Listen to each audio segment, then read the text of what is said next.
Eso es como llevar los zapatos. Uy. Ah. Okay, okay. So welcome everyone. That's what happens when you go live. Okay, so we're going to have a very, hopefully a really interesting panel on sustainable water management in agriculture.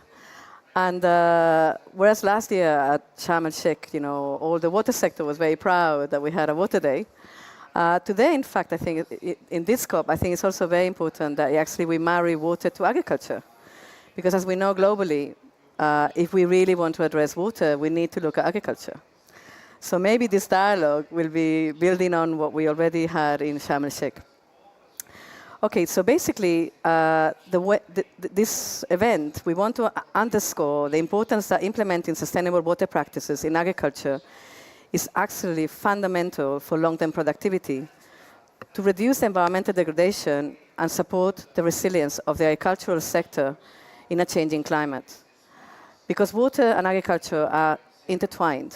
On the one hand, as we know, water is really kind of both vulnerable, climate change is expressed through water, and of course agriculture is really, really dependent on the water hydrological cycle, which now we know already, from the last IPCC report has, we actually seen the evidence on the impacts. And of course, a large part of particularly the developing countries, the global south, is small farmers.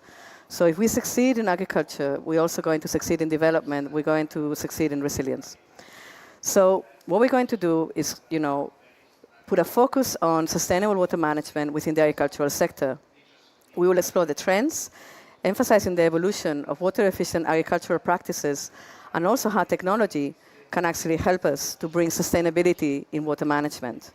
So the focus in this hour with our panelists is going to be on sustainable water practices. We will explore technologies and practices that enable more efficient use of water in agriculture. We will present also sustainable agricultural practices that minimize the environmental impact and promote water conservation. And we will also, of course, analyze the impact that water scarcity can have on agricultural production, and also how we can adapt this very important sector across the world. So in order to do that, we have a very strong panel, and also with different voices, which I think will really bring kind of a lot of diversity to our discussion.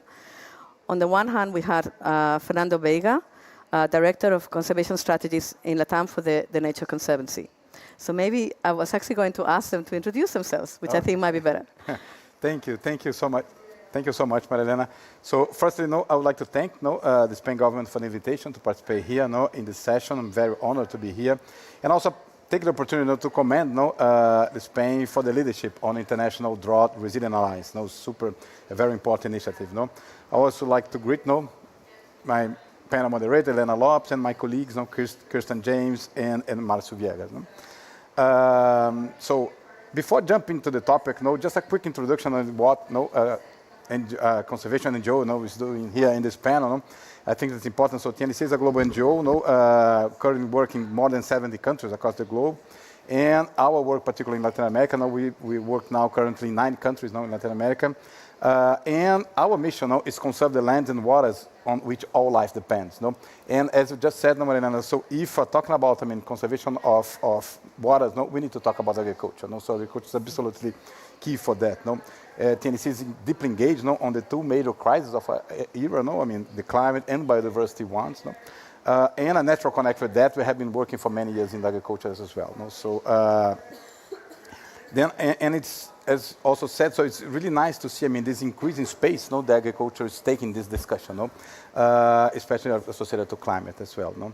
So, and moving to the topic, that brings us here today, I think that it's important to remind, this connection in terms of water and agriculture, and also remind, and celebrate, the declaration that we have seen, that we saw in this COP, around the sustainable agriculture, resilient food systems, and climate action, making this connection. So, and then the 4th objective, that really, this need to strengthen, the integrated management of water in agriculture and food systems at all levels, and to ensure sustainability and reducing adverse impacts on communities that depend on these interrelated areas.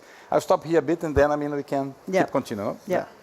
Thank you very much. So now I will ask Marco Viegas, founder and managing director of Sustain Foreign, to introduce himself and just, tell us a little bit about yourself, and, your experience with water and agriculture and how. Okay, well, thank you, Elena, and thank you very much for the invitation. I think it's a privilege to be here to talk about water in the Water Day of this COP. I've been attending COPs, not every COP, but since Milan 20 years ago. It's almost embarrassing. But water is the vector of the manifestation of climate change.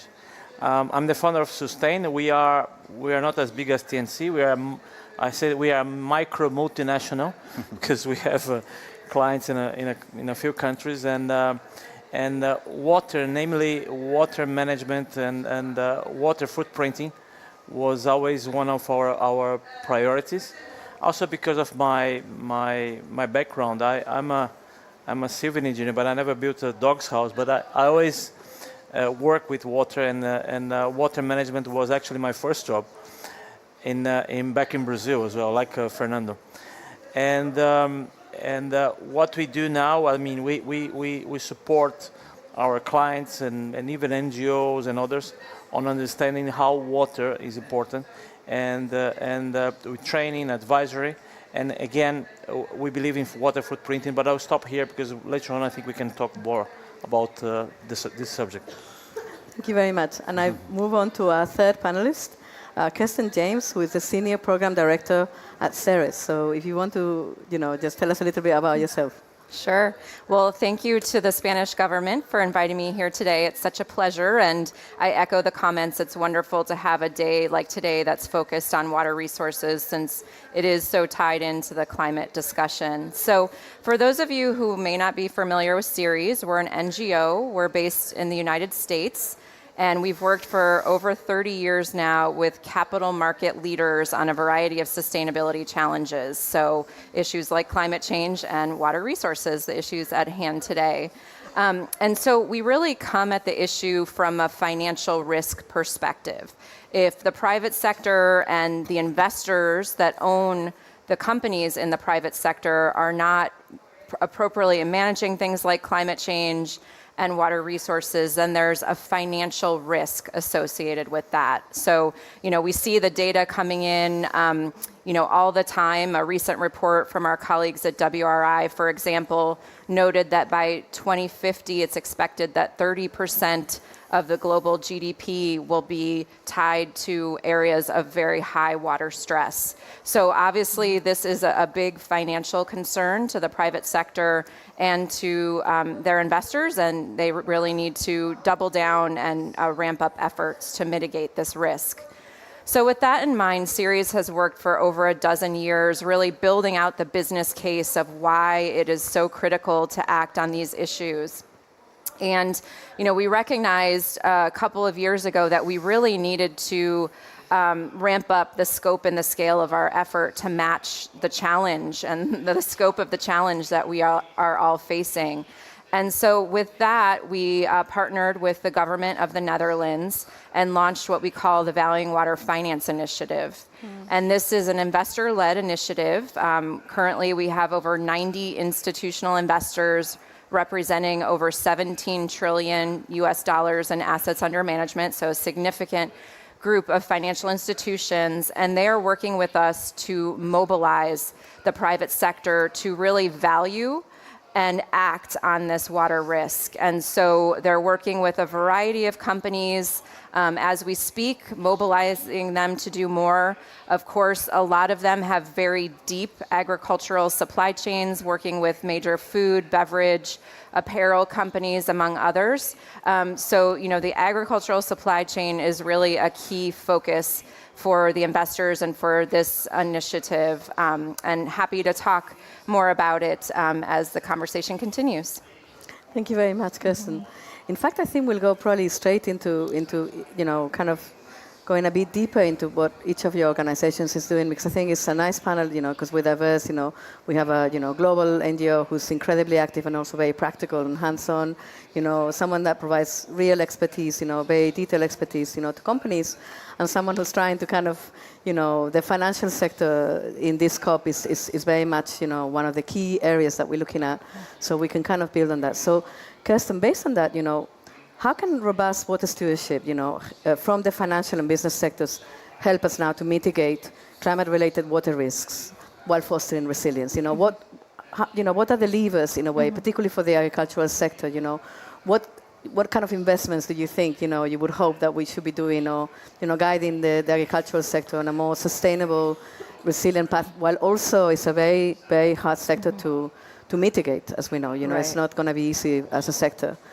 Right. Your thoughts? Yeah, so with the Valuing Water Finance Initiative, like I said, institutional investors are working with the companies they own to really identify where these areas of risk are. Many of them are in the agricultural sector, and then move forward with solutions. So the investors are really coalesced around a framework to do this, and we call it the Corporate Expectations for Valuing Water. And it's a framework that has 6 pillars associated with us to really cover the suite of water-related issues. So it focuses on water availability, water quality, ecosystem protection and restoration, access to clean water and sanitation, board oversight, so how is the board of the company overseeing these salient material issues, and then also public policy engagement. So how can the private sector engage in critical public policy discussions that set that enabling environment?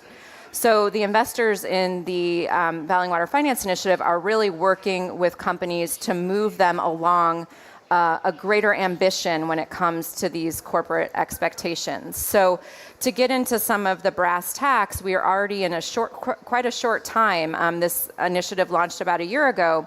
We've already seen some movement as a result of these engagements between investors and the companies they own. So just to give you a few examples when it comes to agricultural supply chain, we've seen success already with companies like Domino's Pizza, Chipotle Mexican Grill, and Hayden Celestial, where they are now, as a result, in part of this engagement, they are assessing their risks within the agricultural sector, and you need this foundational understanding before you can then act on those risks.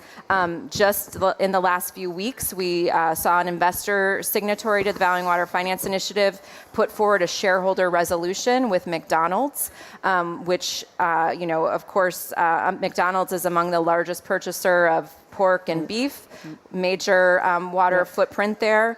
And this shareholder resolution is asking that the company evaluate goals to reduce supply chain water risk. So, these are the types of examples of how companies are, mobilizing and responding to these investor engagements. So some good bright spots so far.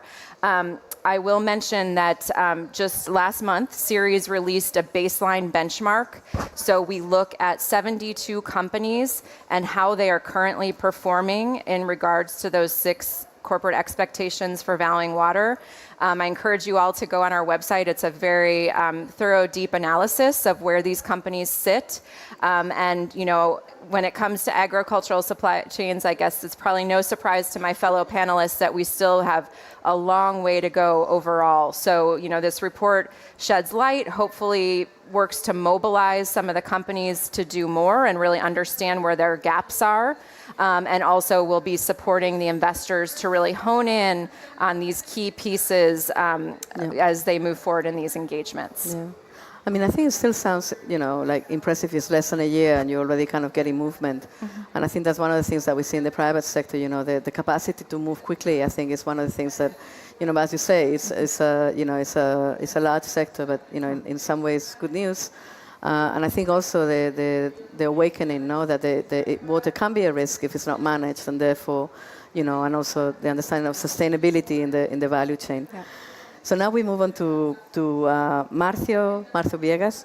And I wanted to ask you, from your experience, you mentioned the water footprint, is a concept that, is really like evolved, and together with water stewardship, so just basically, your thoughts on how the water footprint, as a concept, you think can really, from your experience, really help, companies move forward in understanding, building on what Kirsten said, their risk or their exposure to, in the context, of decreasing water availability, more extreme events, and just a management of the risks, how can the water footprint help them? Well, thank you. I think, well, let me take a step back and remind ourselves that water is essential to life, is essential to business, and obviously is essential for agriculture. By the way, when astronomers look for life, they look first for water. So as Kirsten is mentioning, water is nowadays perceived, at least in the private sector in general, more as a risk than an opportunity. Maybe later on we can talk about opportunities, but a good way to measure this risk is to go beyond direct consumption and think about water footprint. And what is water footprint? Basically, we take a life cycle perspective of, let's say, a product, it can be this pen or whatever, and think in the whole cycle of the product or of a service where we have water consumption directly and using the water scarcity of the region. Because one key difference between water and carbon, and now we are at COP, is that carbon emissions is the same everywhere. Mm-hmm. I mean, if you have a carbon reduction in Zimbabwe or in Russia, is the same. For water, is different. So we have a geographical level of complexity and also time. It depends on the season. It's different when you use water in the summer than in the winter, and so on and so forth. So we have two levels more of complexity when we assess water. And water footprint, it takes this also in consideration. And think about, for instance, in the private sector, we consider the value chain. So, and then we have some interesting findings. For instance, I guess the panelists may know this, but a rose grown in Kenya is greener than a rose grown in the Netherlands when you buy the rose in Amsterdam. So the environmental impact of the whole life cycle of that beautiful rose, it's less when it's grown in Kenya. And why is that? Well, because most of the environmental impacts happen during the agriculture phase of this whole life cycle. So when people talk about buy local, I love this because it's not always greener to buy local. So the concept of water footprinting is part of this whole environmental footprinting, and consider all this chain so that we can make better decisions. We can choose, a consumer can choose if he or she can buy a Kenyan rose or a Dutch rose. I'm not even talking about the social impacts of that value chain. So that's the concept, and this concept is there's an international standard for that, which is the ISO 14046. It's not extremely popular, but it's a very useful standard. It's a global standard, so we all can speak the same language everywhere about key concepts such as water scarcity, water stress that was mentioned here.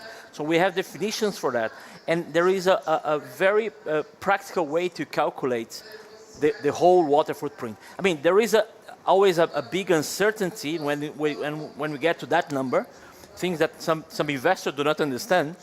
And I will never forget that once we told the CFO that the number we're giving to this company was plus or minus 17%. And the CFO said, well, this is not serious. How come you give me a number? You're not sure. I said, well, because we are measuring nature, sir. So you have this uncertainty. But despite that uncertainty, at least you have a ballpark. You know which, let's say, we are in Spain, this is the Spanish pavilion, which bottle of wine can have a bigger water footprint than the other one. Just to give you an example, a very Spanish example. Thank you very much. So now we welcome a fourth panelist. We were aware that, for those of you that are not at COP, we need bicycles and scooters, and we now have golf buggies because it's really like. We really walk the talk. That's a good one. So thank you for joining us. We completely understand that you arrive a little bit late. If you had another event, it's perfectly understandable. So I just wanted, if you don't mind, Fernando, I'll just ask. Please. Yeah, okay, because then we all kind of be part of the. So we have, and also because it's good because now we have a fourth perspective of Danone, right? So to complement the panel. So I think it's important that so we have now Fabrice Salamanca with us, Vice President Global Public Affairs at Danone. So I was going to ask you briefly if you could present yourself. Yes, thank you. Yes, you already did it. I'm the head of Global Public Affairs for Danone. And how we approach the water subject, this is interesting because when we started thinking about the watershed's protection, it was mainly in the perspective of our water business. You know, we are one of the main companies that commercialize natural mineral water. So we are really committed to the water protection of the watersheds because it's the sustainability per se of the business. But then we realized very quickly that our footprint related to the water business was irrelevant. It's 0.003% of everywhere we operate. It's not relevant. And our agricultural footprint, its water footprint, it's huge. It's 90x%. So we needed to tackle the agriculture topic. So we started approaching the regenerative agriculture systems because we find out that it was the more efficient way to accelerate the transition of the farmers to a more sustainable in terms of water usage systems. So we started there. And we find out quickly that with a very small project, we have a small project, for example, in Aguascalientes. This is a small city in Mexico. And we have a project with Veolia. So we invest to make the farmers, corn farmers, to transition to drip irrigation. So we embark 12,000 growers, corn growers in Aguascalientes, and just with that project, we offset the total footprint of the water brand that we have there, Bonafont, with one project. So it's huge. Obviously, it's with other actors. Obviously, we don't operate only in Aguascalientes. We need to make sure that we are making things in the local areas. But it was amazing what we can do. So that's why now we are so embarked on doing our water preservation through agriculture. Yeah. No, thank you very much, because I think that was a big evolution over the last 10 years, beyond the gate, and also how you are critical in kind of, the impact you can have, in your supply chain, driving that change. And in fact, this is quite nice because in fact, you're Danone, the Nature Conservancy, we were actually involved as a catalyst with a project with Danone and the Nature Conservancy in Spain on regenerative agriculture, looking at berry production and, peach, So, but in fact, because in our case, we're following on the footsteps of Latin America, actually. You are much further ahead than we are. So with this is a perfect kind of opportunity to ask Fernando. And the question that I have for you is, how can your organization, contribute to fostering what we're hearing, this kind of catalyst role that you have, this brokering role of creating these public-private collaborations for sustainable water management? I think one of the things that, for those of you that have been following the COP hybrid in person or in between, one of the words that I think is really emerging is this importance of collaboration, joint-up thinking, and this idea that competition is not going to really take us, it's not going to solve, the challenges are so enormous. So Fernando, I think you're very much on that kind of nexus of... No, thanks so tell us your experience. No, thanks for the question. I also would like to start to respond to this question, going back to Kirsten's comments and also Fabrice's comments, because I think that exactly, so I think for us, partnership started exactly with understand, each one's motivations, each one's needs, and start to build from that. And we basically work in two major areas associated to water and agriculture. Some of them, they already mentioned. So if you think in terms of, for facilities, for plants, all the work around watershed restoration, upper watershed protection, conservation, as you mentioned at the beginning. So just to really, and going back to the point that Kristen made, so this understanding of water risk. So we have been working many years with water companies, beverage companies, etc. Try to understand, what is the map of the risk and how actually we can start to mitigate together this risk. And I think the other point that for us is really critical is that, and we see very important role for us in this point in terms of how can we, we have seen in the COP and many other events, etc. So commitments keep coming, commitments are more and more solid, more and more, and we see that, one important role for us is really, how can we help to make these commitments reality, and how can we work together to make these commitments reality. So and then combine a bit, this overall approach with, some hands-on and some work on the ground, etc. And basically dividing these two major areas, the watershed work, protection of watersheds, guarantee the water supply, water security, and also the regenerative agriculture. Because we know that protection of the headwaters is so critical, especially in terms of the plants, etc. But the footprint is in agriculture. So and then how actually we can work together to mitigate this footprint, and then that's why today is one of our key bodies of work is regenerative agriculture, because this is absolutely critical. And again, there are lots of, we have been advancing with the idea that regenerative agriculture is more like principles, that we would like to be implemented, that will generate outcomes, and that set of principles will be localized, in different aspects, different regions, depending on where we are. And then, and going back to your question in terms of the partnership, so if we have, this motivation from different partners, bring the public sector, in terms of, okay, so each one of the companies has their own motivation, but we need also to work with public partners in Latin America, so there's no way to advance if you don't have, anywhere in the world, but in terms of having the public agents together, and to try to be this trusted partner that everyone can sit together and build this common vision and keep moving together. So that's basically the way that we think, how things and we have already very good examples of that. This combination in terms of public, private, local actors. So in a way, farmers more and more being part also of this conversation. Also, I think that this is the way that we need to move. Yeah. Thank you very much.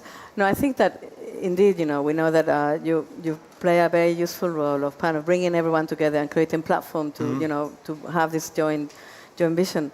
I think I'll start to go back, to asking you as a second question.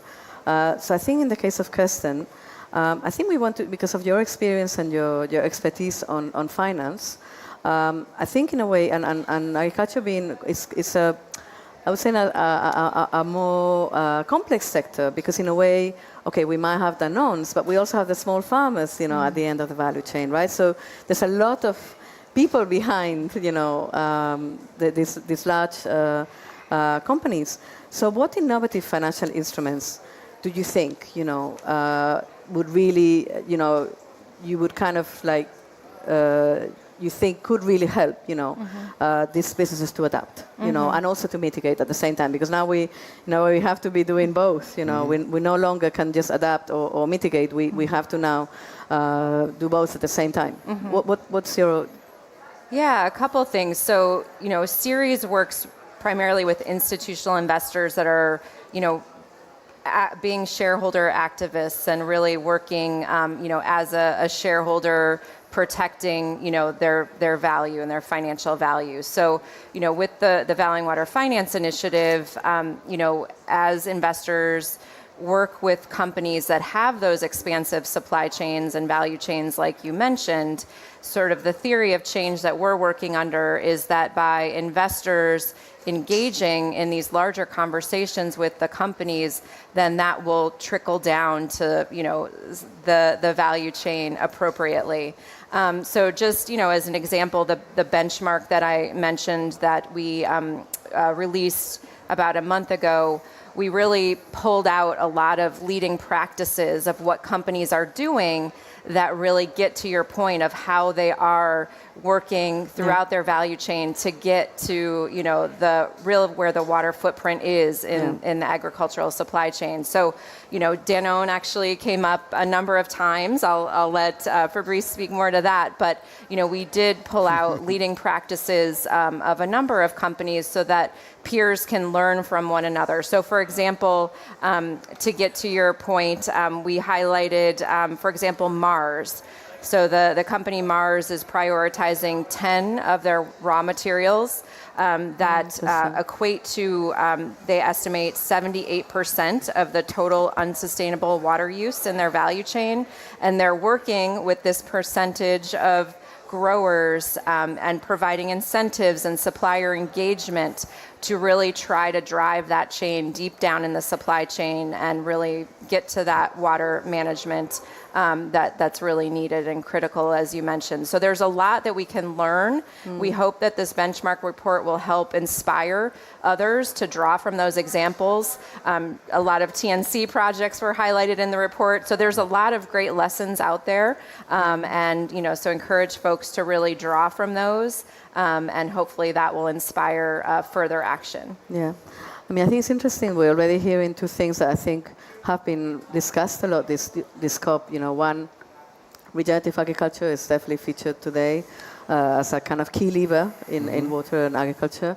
Also because it brings soil and the, you know, kind of restoring soil as a major challenge as well.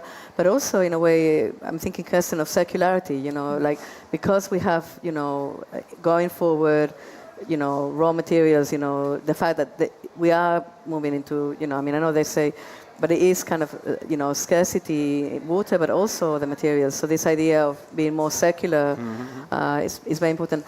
And with that, Fabrice, do you want to tell us maybe like some highlights of or even where you're going forward, you know, like from your experience in Danone, you know, what do you think for you is like the guiding star of what you think you want to be doing in relation to water and agriculture? You know, where are the also because, as you know, as Kirsten said, you know, for the sector to exchange experiences. No, it's a matter of prioritization, because if you don't prioritize, you are going to lose focus and impact. So what we did, we prioritized in 3 ingredients, our main ingredients. Okay. One, which is milk, and then raw ingredients. In raw ingredients, it's strawberries and almonds, because we have this range of plant-based food. So with those 3 ingredients, we are talking more than 70% of our footprint. So we prioritize there, and then we say we are going to have the reg agriculture approach, because we know that you are going to save a lot of water there, and then find out if other approach and other technologies can help. And now we are developing with SIWI, with the Swedish International Water Institute NGO regarding water management and governance. We are developing a partnership, because we want to find out how we can boost and promote the rain-fed agriculture as a solution for poor and underdeveloped countries. Because it's impossible to do it with modern and irrigation technology like drip irrigation, because you need huge amounts of investment, and also for the maintenance of the systems. So you can find the money to start and to have the investment in the technology, but then to maintain the technology, it's not always so easy to have the money to do it. So for us, it's critical to finance the transformation, the transition of those small farmers in poor countries, to accelerate the transition. So we are partnering also with UNDP for projects regarding RegAg and water protection related to both. So we just signed a partnership with them. We have also Pegasus Capital to invest money there. And we are going to start in 4 countries that are key for UNDP, for us, and for Pegasus, which are Indonesia, Morocco, Brazil and Mexico. So for us, it's great news because we achieved this agreement in this COP. I mean, I'd be very interested to hear because, since we hosted in the Spanish Pavilion, I mean, with strawberries, as you probably know, we had and almonds. And almonds, also. yes, but strawberries at one point, we had a lot of issues with the Doñana National Park, which was one of our first national park in Spain. And now I think, thankfully, there's been an agreement. But it all basically goes around the use of water and competition, which is just going to increase as we move forward. So indeed, another solution came up, which I'm very pleased that someone is talking about rain-fed agriculture, the Cinderella, that we need to be more innovative on how to use rain, which is, the oldest type of water. So, and almonds, indeed, it's going to be like a very resilient kind of, I mean, I'm Spanish, so the almond tree is very symbolic in our culture, We have a lot of areas of almond tree. And dairy, of course, livestock is going to be, again, a key sector when we think about mitigation and the change in diet. So I think we look forward to you sharing your experiences because I think it will have a lot of implications for other countries, including my own. So that, we look forward to hearing more. So now I think I want to give you the floor, Fernando. What examples, what other things are you doing at the moment, or what exciting new projects are you having in the Nature Conservancy that you want to share, with us? Yeah, no, there are many things that we're doing. I would like to start and going back to a comment that Kristen made, and I mean the majority of the bulk of the work in terms of work with investors. So this is something new for us that we have starting to work as well, not only in terms of beverage companies, food companies, but also investors. I think that's just in terms of the expanded tent in terms of, this understanding the need to work more on the ground. So I think that's really nice, a very nice trend, let's say, and we have wonderful work in this direction in Peru and Chile, in very arid areas, let's say. But I think that I would like to highlight, exactly this increasing work around regenerative agriculture. So I think that this is really one of the key points for us. Really, and then how actually, because we know that if we work well in terms of practices, we will reduce erosion. We will, all of the benefits are regenerative agriculture. But on the other hand, if it's so good, what's not happening everywhere? And then I think that tackle the system change barriers that we face in terms of finance, this transitional point that Fabrice made. So, it's a huge, to make the traditional from conventional agriculture to regenerative agriculture, in terms of finance, in terms of support of small farmers, in terms of knowledge. So I think there are many barriers. And then again, we go back to in terms of the partnership that we need to tackle together, because otherwise, we love and we do a lot of projects on the ground, but more and more we are trying to focus on the system change level that we need to face, especially policy and regulation in general, all the things associated to finance, technical assistance, which is always a huge challenge in our countries. In Latin America, this is a huge bottleneck. So and then in a way that we can really can get this challenge into scale. So that's basically what I'm excited most. And then we can go into the thing in terms of some policies that we have been working that I think it would be nice to share as well. Yeah. Again, I think for regenerative agriculture, I think, as I said, I'm really impressed. Latin America, you're really ahead. For example, in Spain, my country, we're involved in an EU project called RESET, which is actually even looking at Internet of Things, sensors on the ground.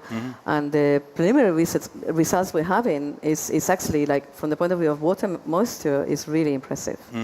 So when we're facing, as you know, my country now is really facing drought. And very, very, for a country that's, got a lot of water infrastructure, it's really quite, you're looking into the future and you're thinking, okay, we need to change the system. And you mentioned the word systems change, and I think you mentioned it, Kirsten, this theory of change, because we really are looking into a very deep transformation. And with that, I think I'll go to Marcio, because I know he's just finished a very, very important study, interesting study commissioned by the Spanish Office for Climate Change, and then with WWF, another very important active NGO that is also leading the way in showing, new business models and new ways of engaging, and very hands-on also with, conservation and the natural capital. So, what is your thoughts in terms, how could insurance be another lever, or just your thoughts on what you learned from this study and how how maybe agricultural insurance, or just your thoughts from the report that you just did? Well, insurance is a key sector for agriculture, of course, and also for adaptation. I mean, I'm from the school of thought that we'll never even talk about adaptation until 10 years ago. And obviously, the only solution for climate change is mitigation. So adaptation is literally, improve the resilience of the economy, of agriculture, and everything else. So we did this study to assess how the insurance sector could invest more in adaptation. The theory was, and we heard that it makes sense, that for the insurance sector, investing in adaptation is a win-win, because the insurance sector is the number one institutional investor in many economies, and if they invest in adaptation, they will pay less compensation later on. So we confirmed that hypothesis, but then we had also bad news. First, the investment in adaptation is very low. So only 5% of climate finance is nowadays dedicated to adaptation. So we need to increase that quickly, because climate change is here, the climate crisis is here, and agriculture, tourism, and many other sectors are suffering a lot. And out of that little money, 5%, most of that money is coming from the public sector. So the private sector has a big opportunity to increase, to invest more in adaptation.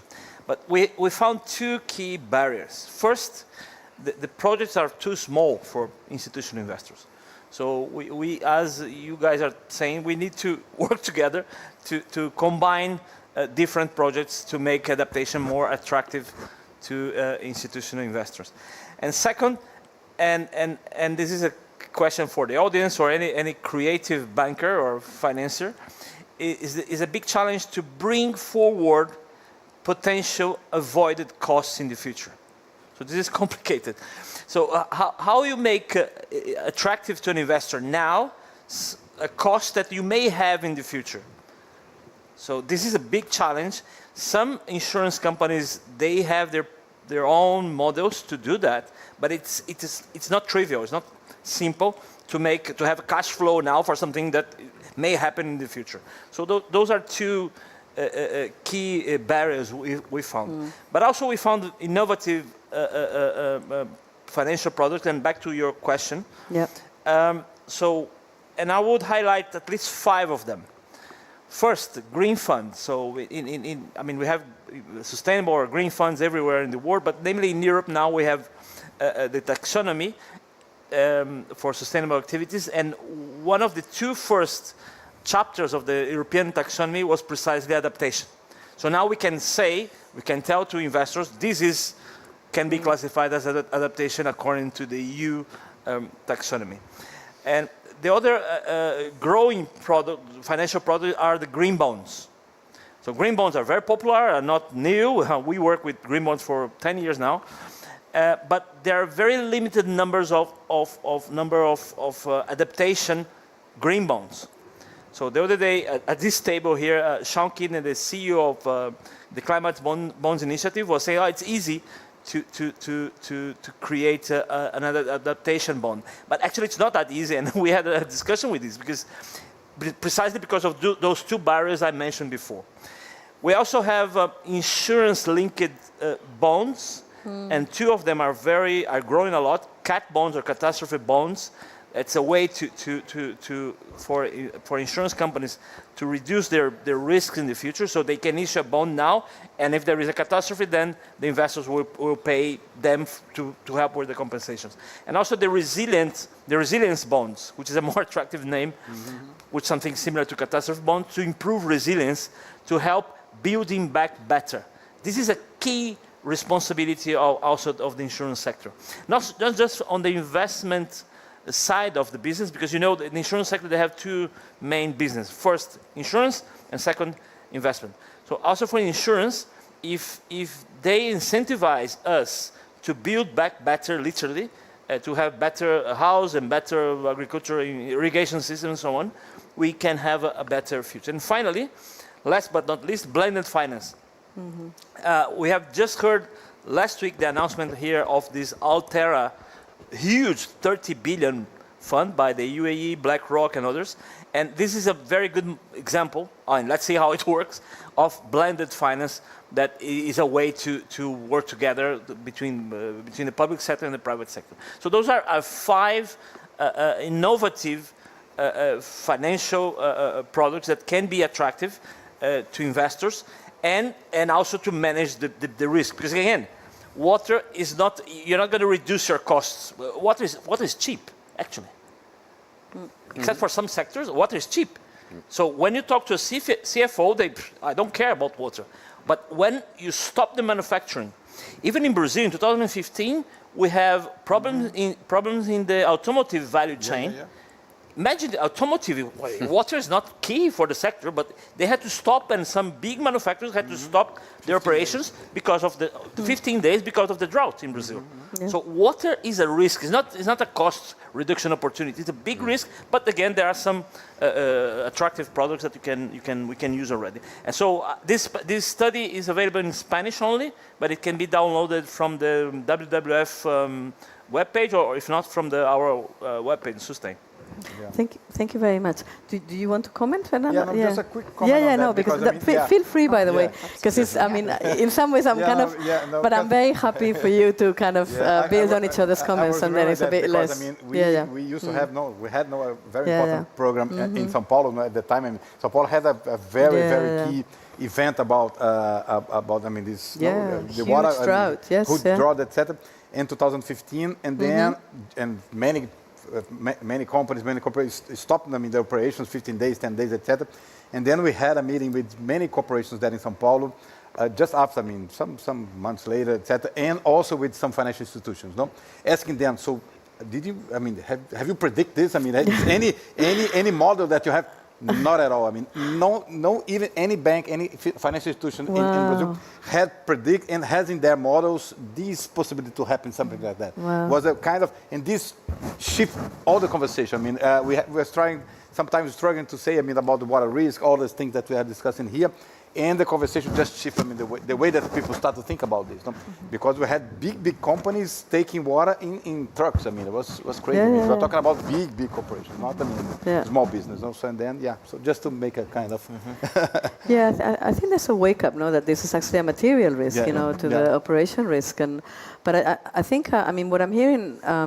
Just a quick recap. Oh, I don't know, Kristen. I think maybe you wanted to comment. Or just one quick point. Because I could see that. On maybe that. We were actually. I just want to share this tool that may help a little bit with some of what we've just been talking about. And actually, we were inspired in developing this tool by some of our colleagues at Danone who presented on a similar idea at World Water Week a few years ago. So we developed basically a cost-benefit analysis framework to help support the private sector in really penciling out the ROI and the social ROI, but using the full value of water. So looking at, what is the value to the company of having a brand that isn't tarnished because they took water from the community? Or what is the value to have a supply chain that is consistent and doesn't have interruptions? And so this hopefully will unlock some doors internally at companies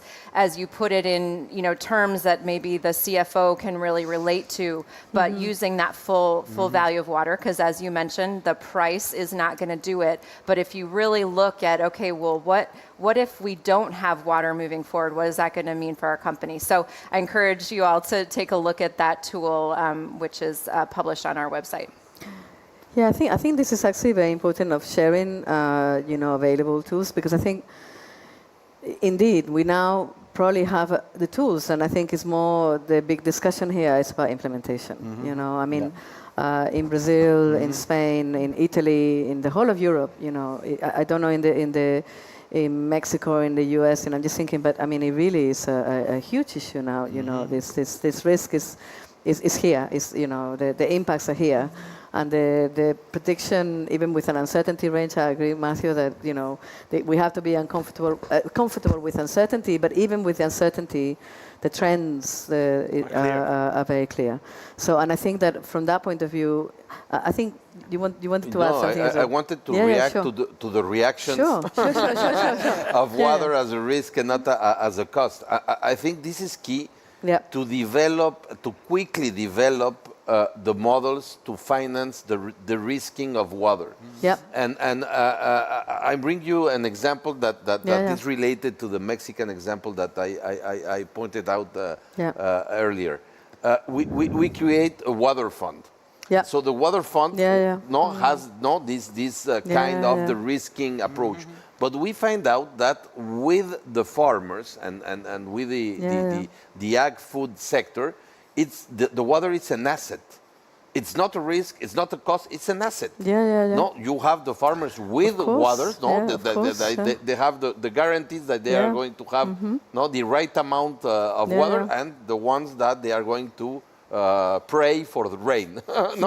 So you have those kinds. So when you relate the water usage efficiency to other costs for the farmers, it's getting really interesting because they need a lot of other resources for example, for the planting process, in the management or of the fertilization, in other costs related to the farmers. So when you relate it and you say you are going to have the support, but just because you reduce or you improve your water efficiency, it's getting really interesting because now they are really motivated, and you have the right incentive to have them on board. No, I think I'll do a quick recap because we're entering the last 5 minutes. So I'll do a quick recap, and then I'll just probably ask you all to give one last thought of, how in a way, what is your where are you taking this forward yourselves? What are your blue sky thinking with this big challenge? But as a recap, I think what I heard, which was very interesting, is I heard some kind of technical solutions. So we heard technical or ecosystem solutions, which is so we got value in nature. So this idea of ecosystemic, water, so more that rainwater, regenerative agriculture, circular economy, the water cycle, and really valuing the water cycle. And I also heard some interesting financing initiatives. We had this idea of best practice scorecard, insurance as a huge lever.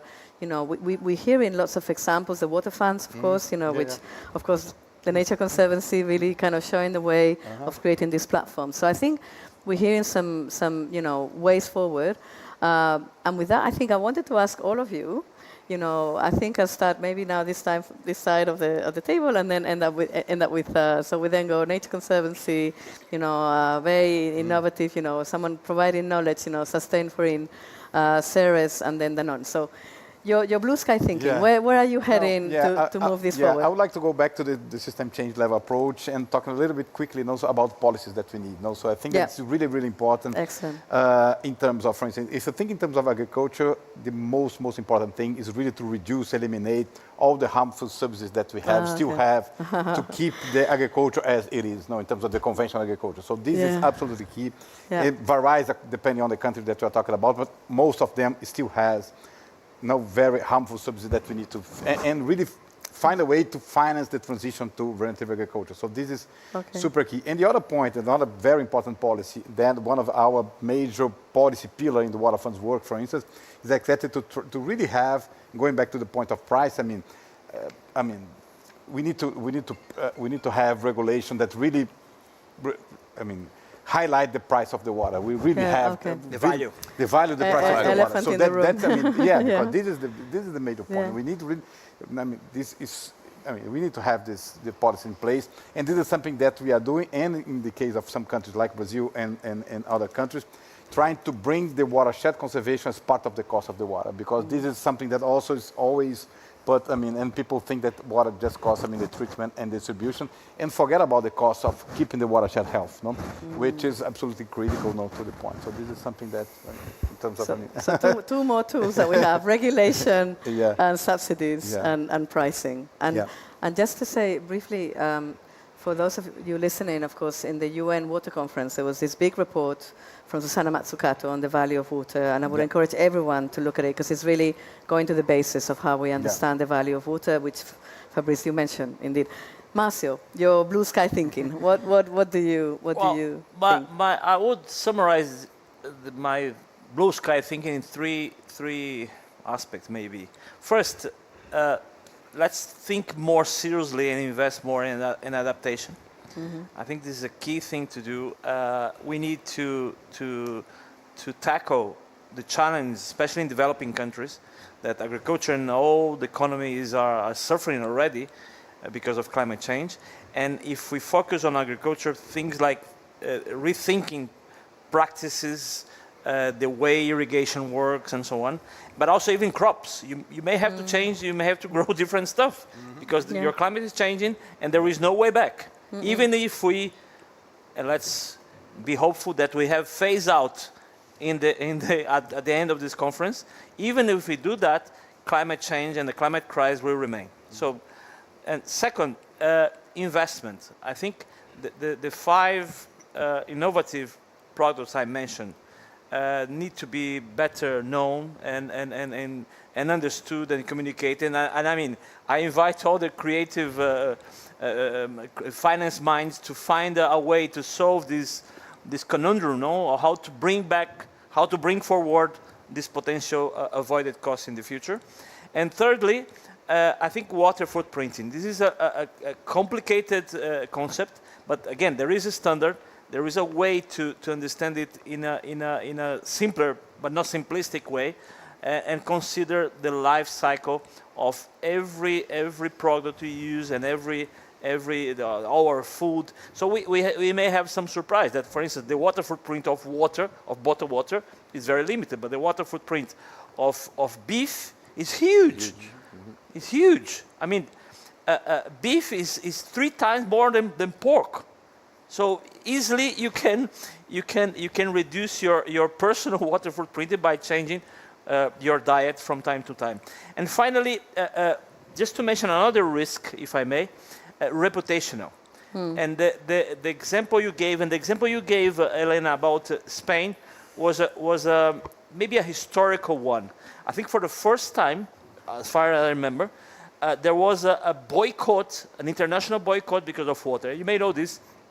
Because of strawberry farmers in Spain, a new law was coming, and then the Germans collected 160,000 signatures asking big supermarkets to boycott Spanish strawberries. So quickly, the regional government and the national government, fortunately, they got to a peace agreement, and now we don't have this problem anymore in terms of conflicts. But the water scarcity is still there. Yeah. So this is a big challenge. So reputational risk is also another risk. So with that, I finish. Thank you. So we have 2 minutes left, so I have to ask you to be... I'll be quick. so that they can still stay with us while you're giving your last thoughts. Yeah. But so, Kerstin and I'll Fabrice. just mention, as I spoke to at the onset, our corporate expectations for valuing water set a high bar for where we need to go between now and 2030, but that high bar is necessary. We've heard today about all of the risks we're facing, how climate change is just going to make this all the more dire. And so I think, my blue sky is we're seeing, some progress with the Valuing Water Finance Initiative. We're seeing more investors stepping up to the plate, recognizing this risk, working with companies. We see forward-thinking companies that are, taking action and helping us lift all boats with their work and with their collaborations.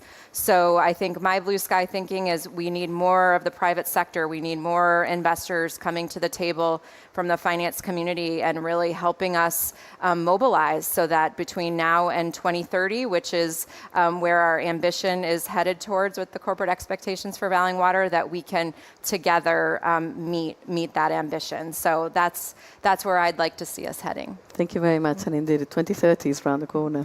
So Fabrice. So in my case, my wish is to have a clear showcase of the right policies that bring the right incentives. Okay. Because I totally agree with Fernando. We need to change the incentives in the agricultural sector. Okay. And regarding food, another topic that I would like to see is how to valorize the water efficient usage with consumers. Yeah. Because right now they don't care. They don't see the link between food and water and no. We need to make them see that and put the price on that. When you have a food that it's low in water, you need to put a premium there because there's an effort and there are costs related, right? Yeah. So it's interesting. So we end up, which is interesting, we also end up with the consumer at the end of the supply chain, and of course we have the small farmer at the beginning of the chain. So with that, we leave you with that. I think we had a great panel, lots of great ideas that we can take forward, and hopefully, we will see some of them come to fruition. So thank you very much for taking part. Thank you. Thank you.